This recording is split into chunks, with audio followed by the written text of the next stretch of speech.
saudara, pertanyaan ini adalah pertanyaan klasik yang seringkali ditanyakan kepada banyak orang, juga ada banyak teman-teman yang dari sosial media menanyakan, apakah jodoh itu di tangan Tuhan atau di tangan kita? Saudara, sebelum saya jawab ini, saya akan berikan ada 3 cara atau 3 tipe orang bagaimana mendapatkan pasangan hidup. Tipe yang pertama adalah tipe waiting atau menunggu. Maksudnya bagaimana tipe waiting ini? Ini adalah tipe orang yang dia itu pasif, dia tidak membangun hubungan, dia tidak membangun persahabatan, dia hanya berdoa dan menyerahkan segala-galanya kepada Tuhan. Ya, ini tipe yang pertama. Apakah seseorang bisa dapatkan pasangan hidup dengan cara tipe pertama ini, menunggu pasif, hanya berdoa-berdoa saja? Bisa, tapi mungkin ya 1% ya keberhasilannya. Lalu ada tipe yang kedua. Nah, tipe yang kedua adalah tipe yang trying atau mencoba-coba. Nah, tipe yang trying ini kebalikan dari tipe yang pertama. Kalau trying itu dia melakukan segala-galanya, gitu ya, dan Tuhan tidak boleh dilibatkan. Tuhan nggak usah ikut campur. Makanya dia akan coba pacaran ke sana kemari. Dia pacaran sama si A, si B, si C, si D. Dia pacaran, dia kontakkan di pacaran, dia coba seperti coba baju di mall gitu ya. Ya, dia coba temukan yang cocok. Nah, itu tipe kedua. Nah, sedangkan tipe yang ketiga, ini yang saya bisa katakan ini adalah cara yang paling tepat. Ini adalah tipe finding atau menemukan. Karena Amsal 31 berkata demikian. Ya, istri yang cakap, siapakah yang dapat atau siapakah yang akan menemukannya atau mendapatkannya? Ya, ia lebih berharga daripada permata. Kata mendapatkan itulah finding, menemukan. Nah, jadi tipe yang pertama itu yang tipe pasif, waiting. Tipe yang kedua adalah tipe yang mencoba segala sesuatu, Tuhan nggak boleh ikut campur, itu adalah tipe trying. Tipe yang ketiga ini yang paling tepat.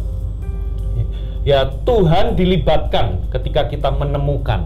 Nah, di dalam menemukan, pilihan itu di tangan kita. Ya, bagian kita adalah menentukan pilihan. Bagian Tuhan adalah memberikan tuntunan, memberikan kriteria, memberikan batasan, memberikan pedoman, memberikan kriteria, ciri-cirinya seperti apa. Ya, orang-orang yang sesuai dengan kehendak Tuhan, memberikan batasan-batasan, sehingga ketika kita menemukan, itu adalah jodoh itu di tangan Tuhan, juga di tangan kita. Bagian Tuhan adalah menuntun kita, memberikan kita guidance, memberikan kita tuntunan, panduan. Bagian kita adalah menemukan sesuai dengan panduan Tuhan. Jadi Tuhan menuntun, kita menemukan sesuai dengan tuntunan Tuhan. Jadi jodoh itu di tangan Tuhan, juga di tangan kita. Ya, sama seperti saya memberikan ilustrasi, sama seperti kita mau beli handphone. Katakanlah Anda atau Tegar mau beli handphone, gitu ya. Dan orang tua dari Tegar atau orang tua Anda itu memberikan batasan, memberikan guidance. Ya, beri handphone yang 5 juta. Dan beri handphone yang berguna bagimu, bisa membantumu bekerja. Ya, harganya 5 juta dan kriterianya adalah bisa membantumu bekerja. Nah, ketika Anda pergi ke mall gitu ya, ketemu sama handphone kedua sama handphone ketiga. Dua-duanya, handphone kedua sama ketiga ini sama-sama 5 juta. Ya, handphone yang kedua itu katakanlah dia ini cukup keren, ya, cukup trendy, tapi dia nggak terlalu bisa menolongmu untuk bekerja karena isinya cuma sosial media, lalu kamera yang bagus. Isinya game semua. Cukup trendy, tapi nggak awet. Jatuh sedikit gampang pecah. Tapi ada handphone yang ketiga, sama-sama 5 juta, gitu ya. Handphone yang ini agak konservatif, agak kuno modelnya, tapi ini kuatnya, tahan banting luar biasa. Itu kalau dilempar ke anjing, anjingnya bisa koma mati 10 hari, gitu ya. Tapi nggak terlalu banyak sosial media, nggak terlalu banyak games, tapi dia itu bisa punya aplikasi-aplikasi yang bisa menolongmu bekerja. Nah, sekarang ada 3 pilihan. Yang satu itu di luar budget, yang kedua masuk dalam budget tapi banyak gamesnya, nggak bisa menolongmu untuk bekerja. Yang ketiga itu masuk dalam budget, awet, agak kuno sedikit gitu ya, tapi dia bisa menolongmu bekerja. Nah, sekarang panduan sudah diberikan, tuntunan sudah diberikan, kini Anda punya kuasa untuk menentukan pilihan. Pilihan ada di tanganmu. Kalau Anda memilih nomor 3, maka itu sesuai dengan kehendak dari orang tuamu. Tapi kalau Anda memilih nomor 2, saudara, pilihan tetap di tanganmu. Ya, Tuhan menghargai pilihanmu, tetapi konsekuensi Anda akan tanggung sendiri. Ternyata handphone yang Anda pilih itu nggak bisa menolongmu bekerja, tapi lebih banyak gamesnya. Nah, kira-kira begitu di dalam menemukan pasangan hidup, ya, jodoh itu di tangan Tuhan, ada bagian Tuhan.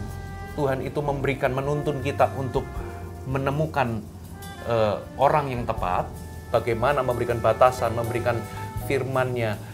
Ya, bagian kita adalah menentukan pilihan sesuai dengan tuntunan Tuhan. Kira-kira begitu. Nah, saya memberikan ilustrasi berikutnya ya untuk menjelaskan. Lalu, oke, mungkin Anda bertanya, bagaimana saya bisa memilih pasangan hidup yang tepat? Tuhan itu memberikan kita guidance. Ya, coba bayangkan Anda itu mau menjemput orang di bandara. Ya, orang kalau mau menjemput seseorang di bandara, yang pertama orangnya harus tertentu. Orangnya harus tertentu, itu sebabnya kalau ada orang yang menjemput, misalnya katakanlah dari pihak hotel menjemput orang, paling nggak namanya harus jelas. Ya, biasanya namanya Mr. Hiroshima atau misalnya apa, Mr. siapa begitu ya. Ya, orangnya harus jelas. Nah, Tuhan itu memberikan kita panduan melalui firman-Nya. Di kitab Kejadian berkata, ya, tidak baik kalau manusia itu seorang diri saja. Aku akan menjadikan seorang penolong baginya yang sepadan. Jadi orangnya, kriterianya itu adalah pastikan orang itu bisa jadi penolong bagimu dan sepadan bagimu. Nah, orang-orang ini biasanya Anda akan temukan di lingkaran pertemanan Anda, di lingkaran oikos Anda. Dia bukan orang yang jauh, yang nggak dikenal. Nah, biasanya pasangan hidup Anda, calon pasangan hidup Anda adalah orang-orang yang berada di dalam lingkaran oikos Anda. Itu bisa jadi di tempat di mana Anda bekerja, itu bisa jadi di gereja, atau pokoknya Anda itu masuk dalam lingkaran persahabatan atau pertemanan Anda. Bukan seseorang asing yang jauh yang nggak kenal sama Anda. Nah, di antara orang-orang itu, ada orang yang paling nyambung, sepadan dengan Anda, gitu ya. Ada orang-orang yang saudara rasa orang-orang ini bisa menjadi penolong bagimu. Nah, jadi orangnya itu tertentu. Nah, selain orangnya tertentu, kalau Anda mau jemput orang di bandara, waktunya juga harus tertentu, waktunya pas. Ya, contoh, kalau Anda mau jemput orang, orangnya itu landingnya jam 12 siang, lalu Anda datangnya jam 4 subuh, kira-kira Anda ketemu nggak dengan orang yang tepat? Tidak. Anda pasti akan ketemu dengan orang yang salah. Pasti. Anda akan ketemu dengan yang mungkin ngepel, cleaning service-nya, ya, atau mungkin security-nya, gitu ya. Anda akan ketemu dengan orang yang sama kalau waktunya tidak tepat. Itu sebabnya saya memberikan saran, kalau Anda itu masih SMP, masih umur belasan tahun, masih sekolah, gitu ya. Saudara, kalau belum waktunya, Anda akan ketemu dengan orang yang salah. Kalau Anda terlalu cepat, Anda akan ketemu dengan orang yang salah. Kalau Anda terlalu dini, terlalu muda, masih belum terlalu siap, Anda akan ketemu dengan orang yang salah. Itu sebabnya, jangan buru-buru. Makanya firman Tuhan ngomong seperti ini, jangan bangkitkan cinta sebelum waktunya. Karena cinta itu kuat seperti maut. Cinta itu bisa menghanguskanmu dan menghancurkan hidupmu. Ya, kalau cinta itu dipergunakan di waktu yang salah, Anda masih belum dewasa, pikiran Anda masih cintanya cinta romantis, bukan cinta realistis.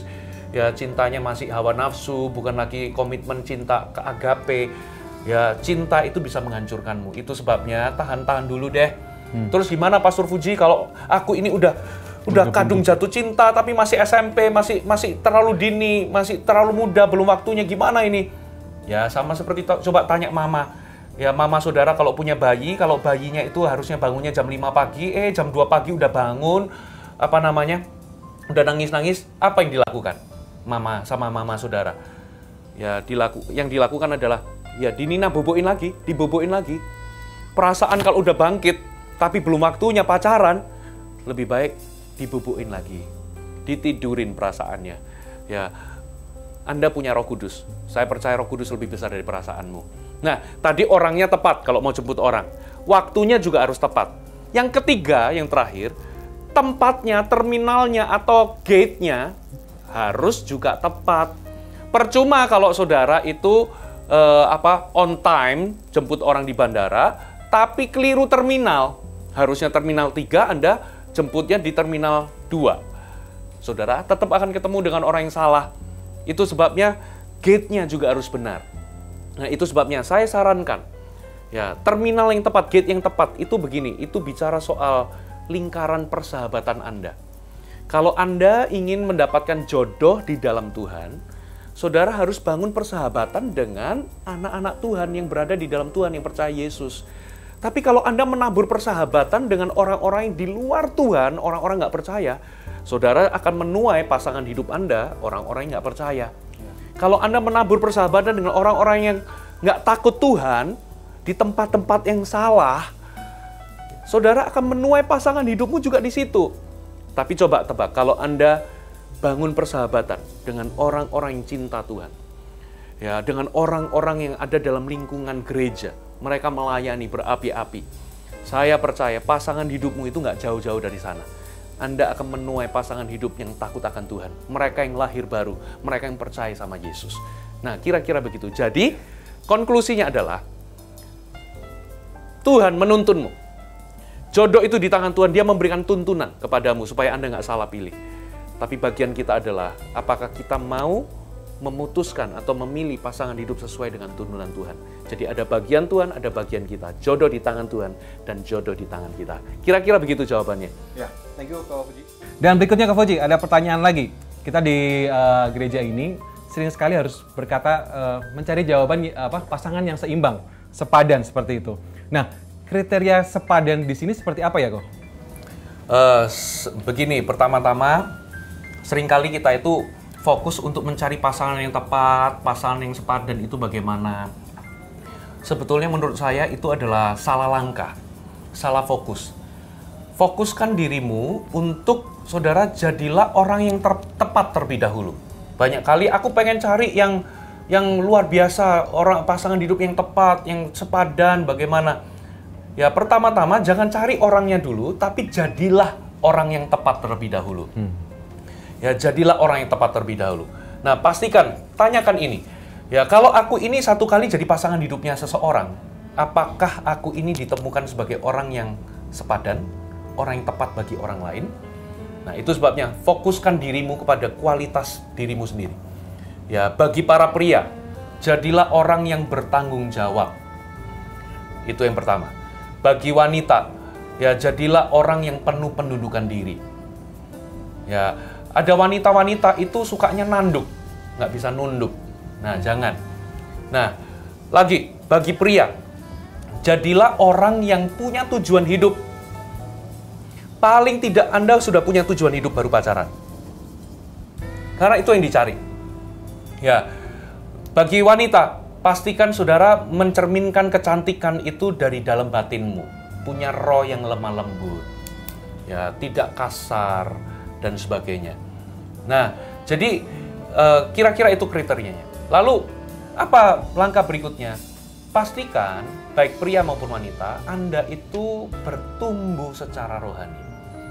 Ya, kita ini nggak ada pasangan hidup sempurna, itu nggak ada. Ya, tapi pilihlah orang yang mau bertumbuh. Karena orang yang mau bertumbuh ke arah Tuhan, ya, gap-nya itu akan semakin kecil. Ya, itu seperti segitiga ya. Orang yang bertumbuh ke arah Kristus, gap-nya akan semakin kecil, potensi konfliknya semakin kecil. Orang yang semakin serupa dengan Yesus, semakin bertumbuh, ya potensi konfliknya semakin kecil. Nah, jadi bagaimana caranya kita bisa temukan pasangan yang seimbang? Pertama-tama, jadilah pasangan yang tepat terlebih dahulu bagi orang lain. Ya, bangun hidup di dalam Kristus. Ya, bertumbuhlah secara rohani.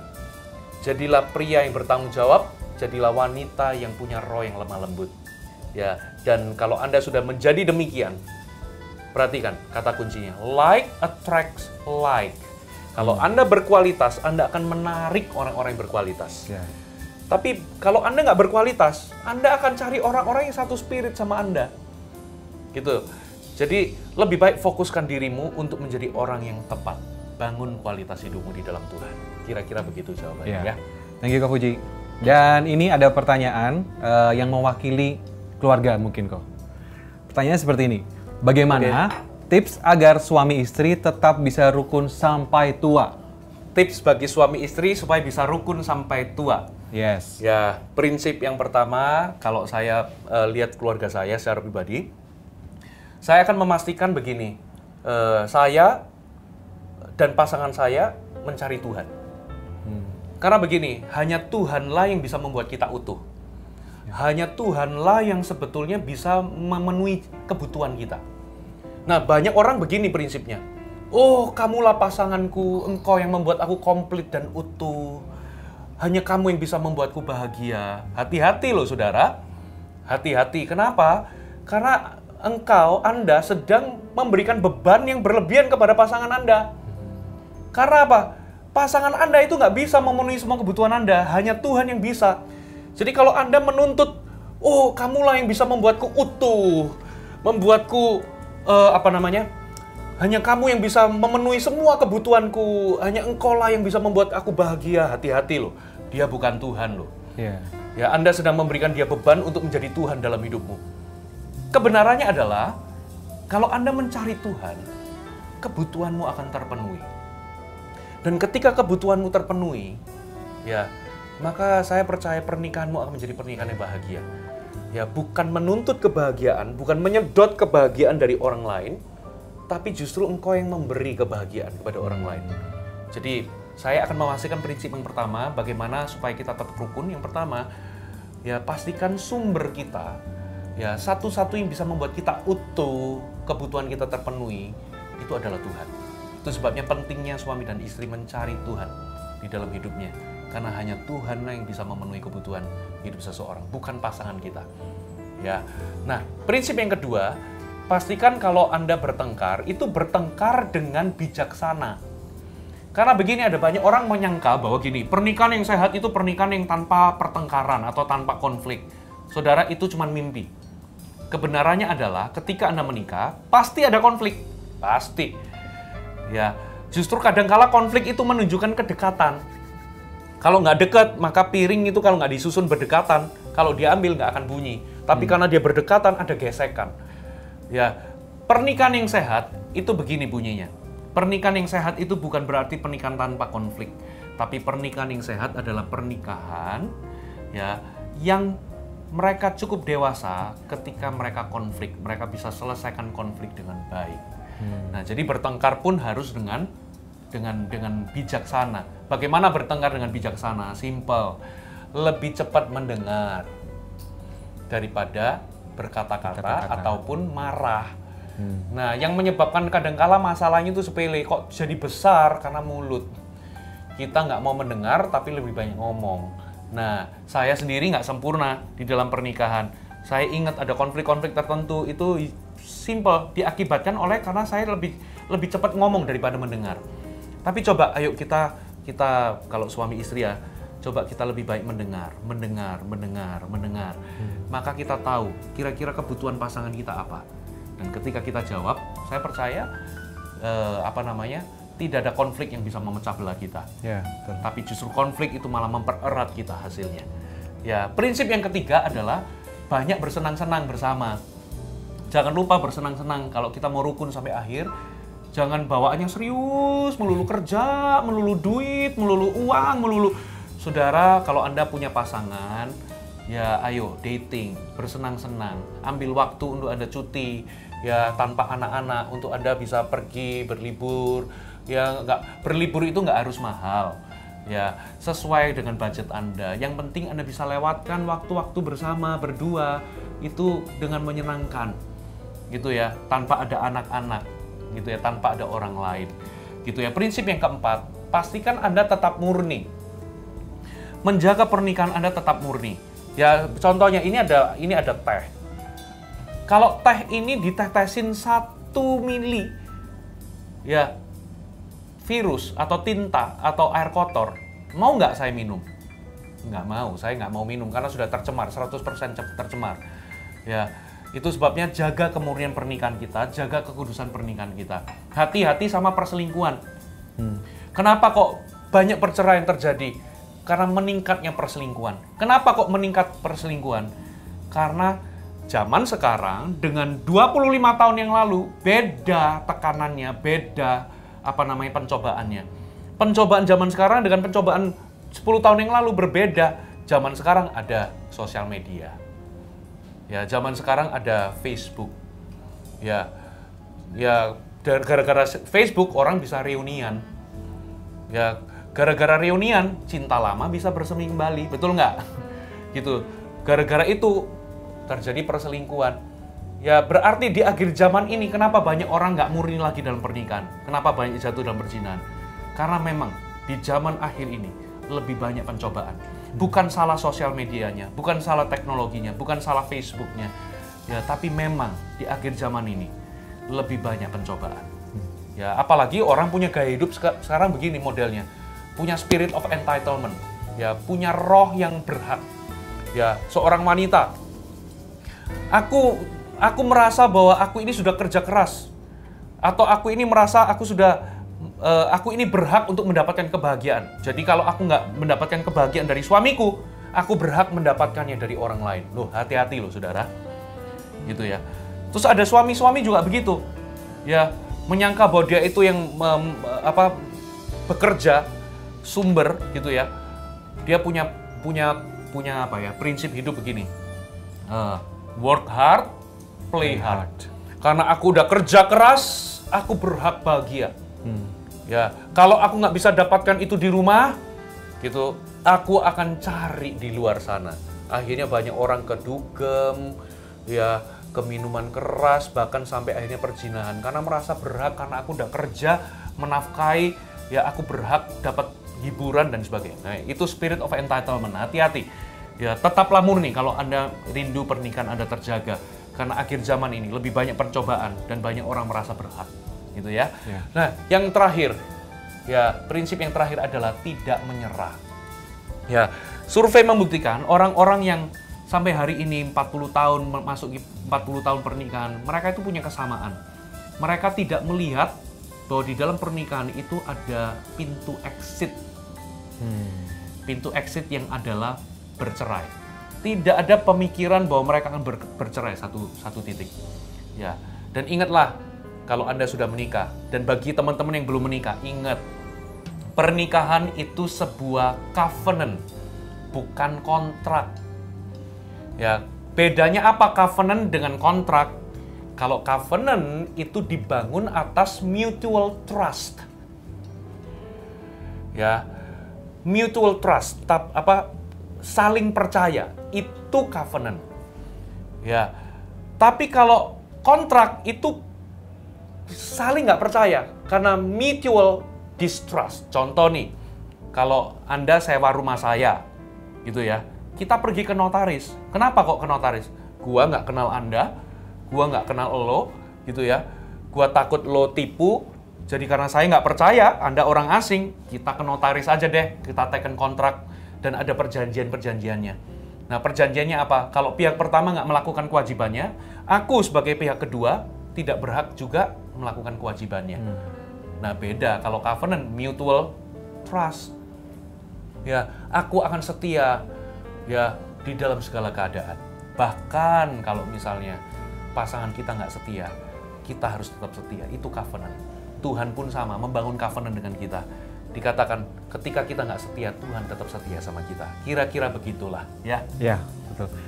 Dan poin yang ketiga, Ko Fuji. Nah, ini yang masih berpacaran atau belum menikah. Jika sudah terlanjur jatuh dalam dosa seks, apakah lebih baik menikah atau putus? Dan apakah ada pengampunan bagi setiap mereka yang jatuh dalam dosa tersebut? Ya, saya jawab yang poin 2. Kalau seseorang jatuh dalam dosa, seseorang berpacaran lalu jatuh dalam dosa, tentu ada pengampunan dalam Yesus. Ya, tentu ada pengampunan. Ya. Jadi jangan pernah ragukan pengampunan Tuhan.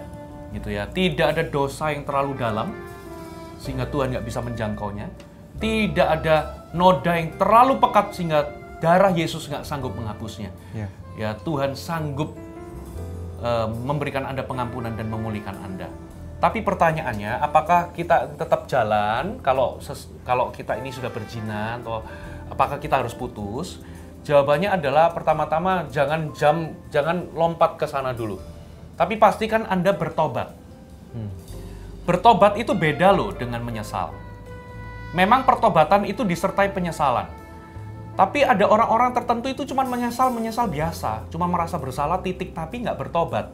Nah bedanya menyesal dengan bertobat adalah kalau bertobat itu meninggalkan dosa tersebut. Jadi dia harus punya keputusan untuk meninggalkan dosa tersebut. Nah saya punya tips, ada 2 tips bagi Anda kalau Anda berpacaran. Ya, kalau Anda sudah jatuh dalam dosa, ya berdoalah, gitu ya, minta ampun, sama-sama minta ampun sama Tuhan. Ya, kalau perlu Anda mintalah maaf. Bagi yang pria minta maaf, sorry ya, aku sudah mengambil sesuatu yang bukan seharusnya, aku nggak hargai tubuhmu. Bagi wanita juga minta maaf sama yang pria, ya, rekonsiliasi, ya, satu sama lain, dan juga mengakui dosa bersama-sama di hadapan Tuhan. Nah, itu yang pertama. Ya, lalu apa yang Anda lakukan selanjutnya? Selanjutnya adalah make a vow. Make a vow itu maksudnya gini, bikin perjanjian. Mengucapkan komitmen, aku akan hargai tubuhmu, ya aku nggak akan ambil sesuatu sebelum waktunya. Dia juga mengucapkan, karena komitmen yang diucapkan itu akan menjaga kita untuk kita nggak jatuh lagi dalam dosa yang sama. Nah, setelah Anda ucapkan itu, Anda doa bareng, ya pastikan Anda hindari tempat-tempat atau waktu-waktu tertentu yang bisa mencobai Anda jatuh dalam dosa. Contoh, di kamar sendirian. Nah, jangan pacaran di kamar sendirian. Jangan. Ya, ada batas-batas. Pria nggak boleh masuk ke kamar wanita, pacar Anda. Begitu pula sebaliknya. Ya, tegaslah di situ. Di mobil sendirian, hati-hati. Ya, atau di tempat-tempat yang bisa membuat Anda tercobai. Lalu waktu-waktu tertentu apakah yang membuat Anda tercobai? Ya, Anda harus berperang itu dengan strategi. Kalau Anda mau menang, Anda harus strategi. Jangan sampai Anda jatuh di lubang yang sama. Karena apa? Iblis mengintai di situ. Oh, ini kebiasaannya suka sendirian nih, nonton bersama atau apa sendirian. Di waktu-waktu itu biasanya Anda tercobai. Nah, hindari. Ya, hindari. Ya, saya percaya Tuhan akan memberikanmu jalan keluar untuk Anda bisa menanggulangi pencobaan Anda. Ya. Gitu ya. Kira-kira. Jangan mencobai diri karena kata nenek berbahaya ya kok. Ada lagunya dulu. Lu. Dan berikutnya kau nih, kalau udah jadian gitu kan, seberapa batas sentuhan ketika berpacaran? Apakah gandeng seperti ini boleh? Atau cuma cukup pakai kelingking doang, kesentuh-sentuh gitu loh. Jadi menurut Koko gimana? Begini ya, pokoknya prinsipnya jelas. Prinsipnya begini, semakin sering Anda berpacaran, eskalasinya akan meningkat. Contoh, dulu nggak pernah gandengan tangan, ya, terus sekali gandengan tangan, kesetrum. Gitu ya, sekali gandengan tangan, seret gitu ya. Tapi kalau Anda terbiasa gandengan tangan, lama-lama setrumnya nggak ada. Lama-lama bisa jadi apa? Dari gandengan tangan bisa berpelukan begini. Nah, awal-awal berpelukan, nyetrum. Gitu ya.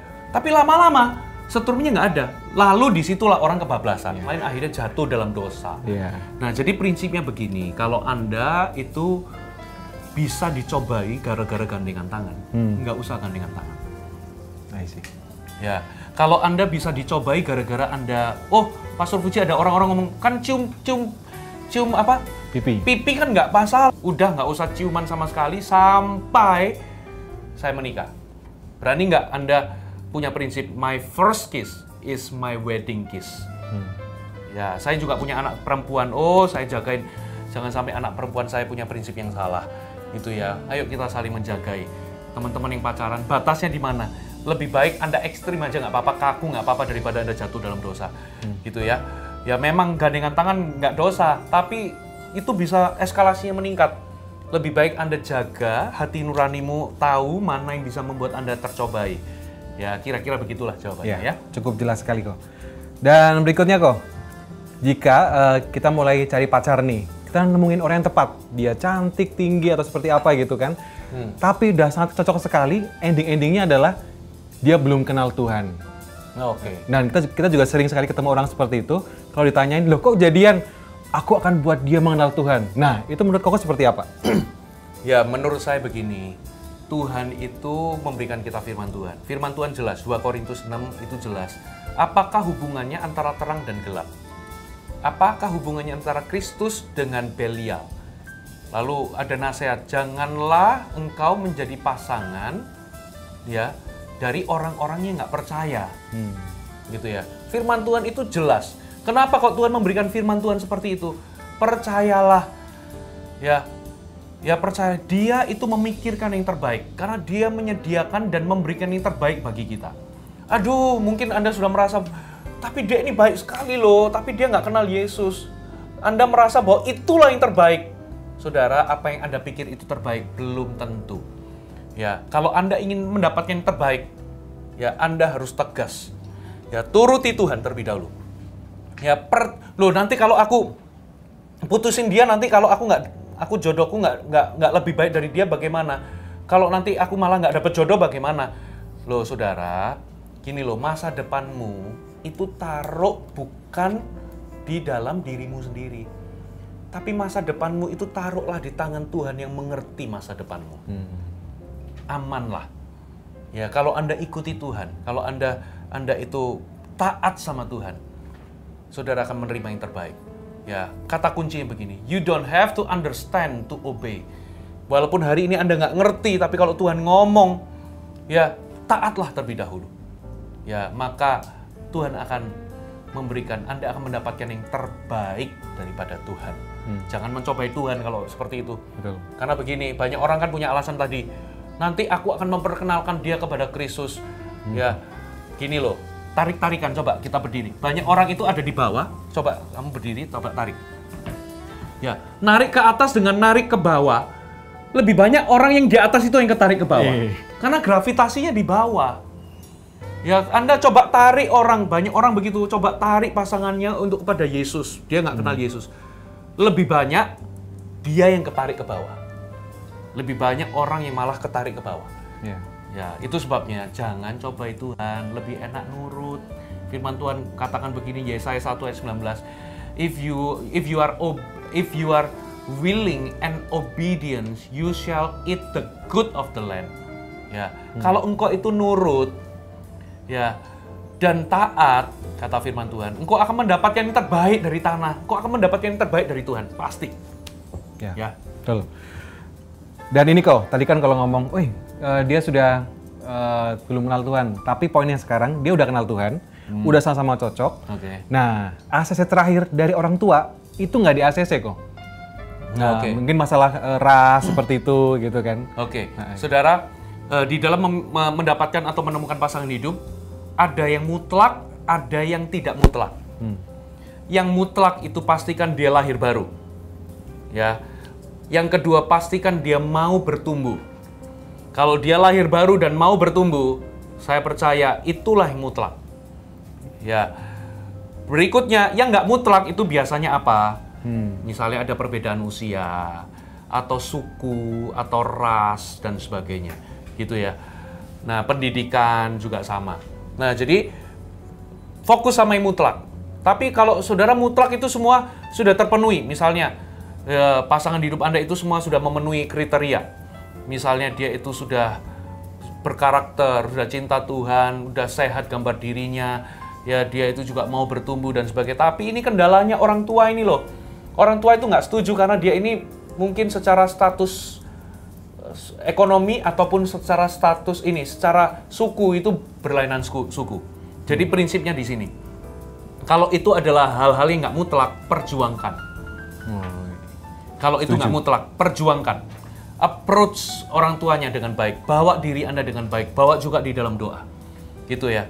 Dan kata kuncinya adalah Anda harus berani komitmen dan adaptasi. Karena apa?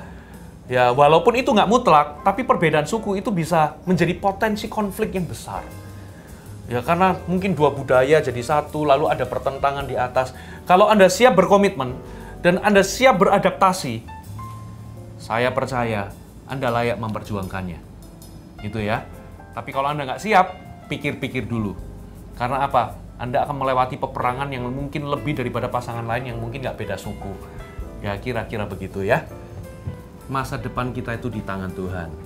Kalau Anda bisa mempercayakan hidup Anda di tangan Tuhan yang mengerti masa depanmu, dan Anda bersedia untuk mengikuti tuntunan Tuhan, saya percaya Anda akan menemukan yang terbaik, termasuk pasangan hidup yang terbaik. Ingatlah, jodoh itu di tangan Tuhan dan di tangan kita. Tuhan memberikan tuntunan Tuhan memberikan guidance kepada kita, dan kita diberikan kuasa atau diberikan tanggung jawab untuk memilih pilihan yang tepat sesuai dengan firman Tuhan. Saya percaya masa depanmu di tangan Tuhan, jangan khawatir, ya, Tuhan akan memberikan yang terbaik bagi Anda. Ya, mungkin Pastor Puji boleh mendoakan teman-teman. Oke, let's pray. Kita doa ya. Terima kasih ya Tuhan, kami berdoa untuk semua yang mendengar setiap prinsip firman Tuhan ini, bagi mereka yang bergumul, menemukan pasangan hidup, bagi mereka yang bertanya-tanya, Tuhan biar setiap prinsip-prinsip ini memberikan jawaban buat mereka. Dan satu hal kami tahu bahwa Tuhan, ya Tuhan, hidup mereka ada di dalam Engkau ya Tuhan. Engkau yang mengerti bahkan dari sejak sebelum mereka lahir, Engkau yang mengerti kehidupan mereka. Dan biar setiap prinsip-prinsip firman Tuhan yang sudah dibagikan itu mampu menolong mereka untuk mereka bisa menentukan pilihan, mereka bergaul, membawa diri ya Tuhan, dan sungguh-sungguh bertumbuh di dalam Engkau. Terima kasih Tuhan, kami bersyukur di dalam nama Yesus. Amin. Amin. Thank you Kak Puji buat waktunya. Dan jangan lupa kalau yang belum follow GMS Jakarta, follow GMS Jakarta. Terus kalau suka bisa share ya, dan aktifkan juga notifikasi. And God bless you. Bye.